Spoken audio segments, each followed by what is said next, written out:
अस्सलाम वालेकुम वरहमतुल्लाहि वबरकातुहू मग़फ़िरतुहू।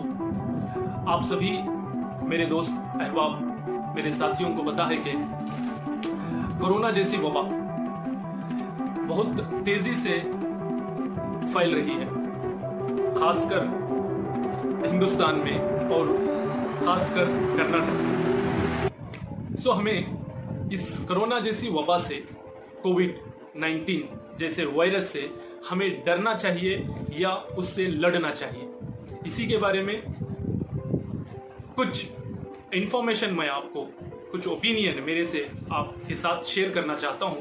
इससे पहले आपको पता है कि हरियर शहर की एक जानी मानी हस्ती डॉक्टर अमीनुद्दीन सरखासी, वो कुछ ही दिनों पहले इंतकाल हो गए। वो एक ऐसी हस्ती थी, हमेशा कोई भी धर्म, कास्ट, कोई भी तबका होंदे, अगर उनके पास आता मदद के लिए, वो बेझिझक उनकी मदद करते। एक ऐसी अजीम हस्ती को आज हमने गवा दिया। आहे कि अल्लाह उनको जन्नतुल फिरदौस में जगह आला से आला मुकाम अता फरमाए और उनके घर वालों को सब्र जमील अता फरमाए। जो पहले वाला कोविड-19 जो फर्स्ट वेव हिंदुस्तान में आया था, उस कोविड को कंपेयर करते हुए इस सेकेंड वेव अब जो कोविड है बहुत ही स्ट्रांग है। उसी का स्ट्रेन म्यूटेशन बोलते हैं। तो वो प्रीवियस कोविड से ये कोविड बहुत ही तेजी से फैल रहा है। तो हमें क्या करना चाहिए? क्या हमें उससे, इस कोविड से डरना चाहिए? यकीनन डरना चाहिए।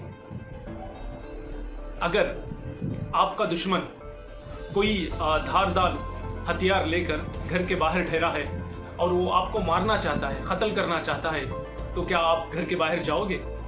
नहीं। सो इसी तरह कोविड जो बाहर, कोरोना बाहर है एनवायरनमेंट में, जैसे कि बाहर के चौराहे पे सब जगह कोविड फैल चुका है। तो हमें क्या करना चाहिए? हमें एहतियातन, अगर ज़रूरत नहीं तो घर में ही रहना चाहिए, अगर ज़रूरत रहेगी तो पूरे प्रिकॉशंस के साथ मास्क लगाकर, हैंड सैनिटाइज करके, बहुत ही एहतियात के साथ बाहर जाना चाहिए। और कि हमें कैसा लड़ना चाहिए? लड़ना भी चाहिए और डरना भी चाहिए। डरना इसलिए चाहिए कि जो दूसरों से हम टीवी वगैरह न्यूज़ से हमें पता चल रहा है कि ये कोविड बहुत सी डेंजर है, बहुत ही डेंजर है, और बहुत सारे ना के उम्र दराज लोग बल्कि नौजवान भी अपनी जान से हाथ धो बैठे हैं। तो बराए करम आप इस कोविड से बच के रहे, मतलब बिला वजह बाहर ना जाए। और आप कैसे बच सकते हैं कोविड से? इस डेंजरस वबा से कैसे बचा जा सकता है? गूगल, ये बेरवासी कोरोना हमारे इंडिया से कब जाता है, जरा बताइए ना। तुम्हें खुद्दे फिरे जैसा गलियां चुन खाले को फिरे तो ये कहां से जाएगा? जरे दिन घरों में रहो, खुद ब खुद चला जाएगा। सुनकर भी बाहर ही बैठ कर है ना, घरां को जाओ रे चुन खावा। बिला वजह बाहर ना जाएं, क्योंकि किसी को पता नहीं कि आज जो आदमी फिट एंड फाइन है उसे कोरोना है या नहीं, कोविड, वो भी कोविड इन्फेक्टेड हो सकता है। हमें जाके उनके दोस्त समझ के या कोई रिलेटिव समझ के हम उसके साथ जाके बैठते हैं, लेकिन वो भी एक कोविड इन्फेक्टेड पर्सन हो सकता है, पेशेंट हो सकता है। इसीलिए हमको एक कुछ दिन तक, एक 15 डेज तक जो लॉकडाउन है, उतने दिन तक खुद को घर में ही रखें। अपने रिलेटिव्स, मतलब अपने फैमिली के साथ ज़्यादा से ज़्यादा टाइम स्पेंड करें, ना कि अपने रिश्तेदारों के घर जाना, ये सब टोटल बंद कीजिए। ओके। और साथ ही लड़ना कैसा चाहिए? लड़ना क्यों चाहिए? अगर एक पर्सन खुद को, समझो कि मुझे कोविड हो गया, तो मुझे क्या करना चाहिए? अगर मैं डर गया, वो मुझे कोविड हुआ, मतलब नेक्स्ट मैं मर जाऊंगा, ऐसा अगर मैं सोचा तो ज़रूर मैं अपनी जान से हाथ गवा बैठूंगा। बल्कि मुझे यकीन रखना चाहिए, खुद पे यकीन होना चाहिए कि अल्लाह है, अल्लाह के बगैर एक पत्ता भी हिल नहीं सकता, तो जान क्या चीज़। सो हमें एहतियातन बरतने के बावजूद अगर हमें कोविड हो गया तो डरने की कोई ज़रूरत नहीं कि नॉर्मल घर पे रहकर भी अपना इलाज कर सकते हैं। मैंने कहा कि अल्लाह की मर्ज़ी के बगैर एक पत्ता भी नहीं हिलता, सही। सो उसकी मर्ज़ी, अगर अल्लाह की मर्ज़ी के बगैर पत्ता भी नहीं हिलता, ये सही है।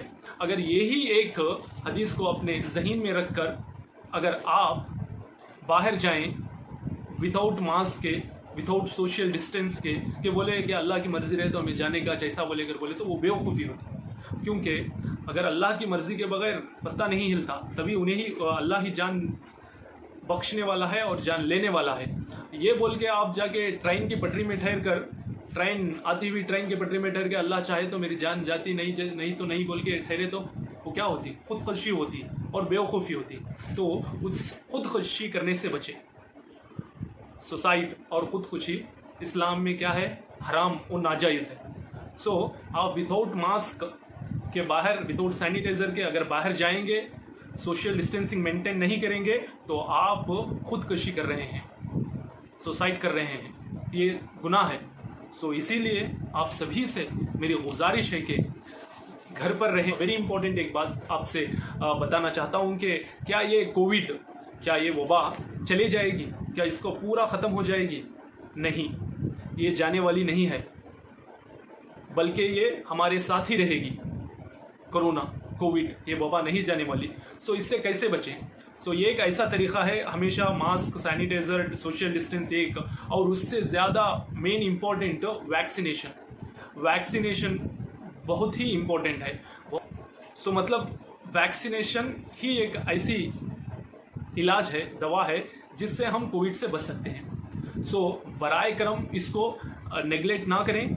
हर एक इंसान, अब 18 साल के ऊपर जो भी है, हर एक इंसान मोबाइल के ज़रिए रजिस्ट्रेशन कराए, नहीं तो डायरेक्ट जहाँ जहाँ सेंटर्स है वहाँ पे जाएं और वैक्सीनेशन कराएं। पहला डोज, नेक्स्ट फिर एक ड्यूरेशन है मैक्सिमम 12 वीक्स, 3 महीने तक ड्यूरेशन रह सकता है। उससे पहले अगर आपको सेकेंड डोज मिले वो भी कराएं।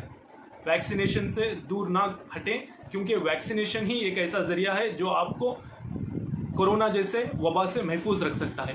अगले साल 2022 में जब लोग एक दूसरे को देखेंगे तो कहेंगे ये जिंदा है, देखो ये जिंदा है।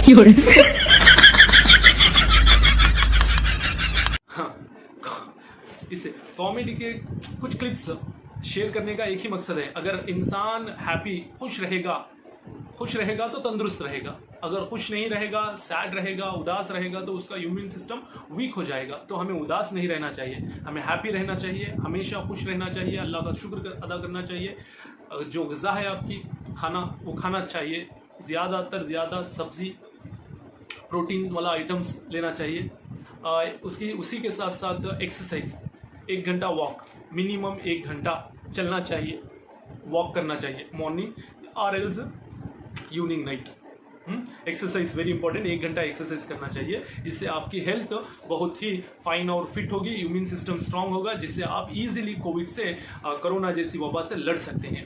इम्पोर्टेंट शख्स के बारे में बताना चाहता हूँ कि आप सभी को पता है कि सोशल वर्कर वर्ड आता है तब आपको शायद सनाउल्लाह साहब याद आते हैं।